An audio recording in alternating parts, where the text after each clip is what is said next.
ধরুন, হঠাৎ যদি মনে হয় যে জীবন আপনি পার করছেন তা আপনার মনের মতন নয়, তাহলে একটি সঠিক তালিকা আপনাকে সেই পরিস্থিতি থেকে বের করে নিয়ে আসতে পারে। আপনি আপনার ছোট বড় সমস্ত প্রাপ্তিগুলোকে তালিকাবদ্ধ করে ফেলুন। দেখবেন সত্যি কি দারুণ সময় গেছে আপনার, আপনি বুঝতে পারবেন। মানুষ সাধারণত আত্মবিশ্বাস নিয়েই সমস্যায় ভোগে। নিজের আত্মবিশ্বাস কখনো হারাবেন না।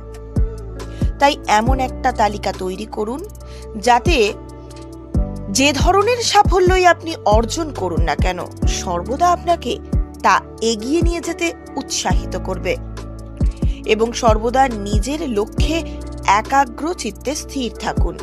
এরপর দেখুন নিজের যোগ্যতা সম্পর্কে আত্মবিশ্বাস আরো কিভাবে বেড়ে ওঠে।